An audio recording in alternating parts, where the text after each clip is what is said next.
اهلا بيكم في برنامج ديزل. بقالنا فترة غايبين ورجعنا. هنتكلم النهاردة على توقعات ماتش بكرة إن شاء الله. وبس في الأول هنتكلم عن كام حاجة حصلت في الفترة اللي فاتت، وبالذات من أشخاص مصريين بيحللوا في قنوات السعودية. أتمنى الحلقة تكون عجبكم، متنسوش تعملوا لايك وسبسكرايب للقناة. يلا نبدأ الحلقة. تامر بدوي لما كان طالع بيحلل ماتش الأهلي والاتحاد قال لك الهلال لو كان راح كان هيقابل مانشستر سيتي.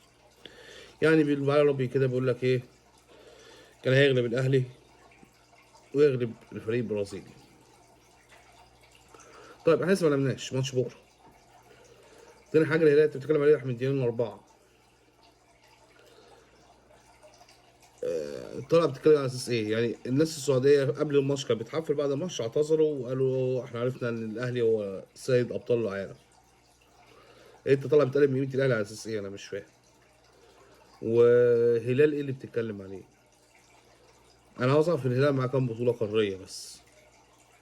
هل هو رقم 3 على العالم، رقم 4، رقم 5، رقم 6، رقم 7؟ لا. بقارني بمين يا ابني؟ الفرق ما بين الاهلي والمركز الاول اللي هو ريال مدريد 4 بطولات قاريه، احنا معانا 26، ريال معاها 30. هنيجي تحتينا اي سي ميلان وبرشلونه واسماء في اوروبا. ما شفتش الهلال تحتينا خالص. يعني مين اكبر نادي في العرب؟ ما تيجي تلاقي يقول لك الاهلي والهلال، بتحطوا الهلال على انهي اساس؟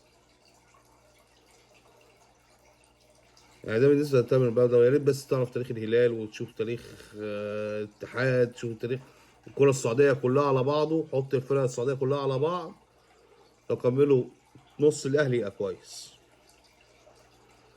دي بس رسالة صغيرة كده كنا عاوزين نبعتها لأستاذ تامر بدوي. يعني أنا من الناس اللي كنت بحبهم وبحب أتفرج عليهم كتير، بس إن أنت تطلع تقلل من قيمة النادي الأهلي اللي هو رقم 2 على العالم في حيث البطولات القارية، رقم 1 على العالم من حيث البطولات كلها ككل، أنت مش عارف تاريخ. محتاج ترجع كده وتبص تاني على الإحصائيات اللي أنت بتقعد تجيبها لنا وتصدعنا بيها.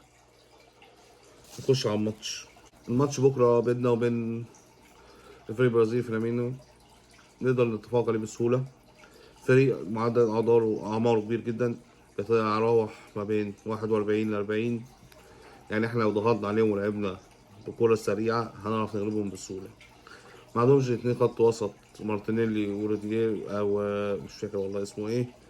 عندهم 22 سنة بس، غير كده ما عندهمش. مارسيلو كبير، كينو كبير، كل الكلام ده حلو. طب الأهلي يقدر يكسب؟ يقدر يكسب. الضغط العالي قبل المساحات. لو عرفت ملهمش يوصلوا الجزء المهاجم بتاعهم، انت كده يعتبر كسبت الماتش. لازم ننزل كينو وننزل المهاجم بتاعهم اللي جايب 40 جول في الموسم ده لغايه دلوقتي، سواء دوري او الليبرتادورس اللي هم جايين منها. فلازم ما نوصلهمش الكوره، لازم وصول الكوره ليهم تبقى بشكل صعب. قدرنا نحقق ده زي ما حققنا في ماتش الاتحاد، مبروك علينا الوصول للنهائي. ونستنى مانشستر سيتي، وجايز مانشستر سيتي يوم التلات ما يكسبش ونستناهوش، الدنيا خدمتك وتلاعب فريق مكسيكي ونحقق الكاس اللي ضايع مننا بقاله كتير. هذه الفيديو بنحب يعني إن كلنا ندعي إن الأهلي يكسب بكرة ونقدم مباراة كويسة، سواء كسبنا أو خسرنا يعني خلاص. مفيش تقليل من النادي الأهلي هيفضل نادي كبير، وإن شاء الله كلنا نقول يا رب الأهلي يكسب بكرة. مع السلامة.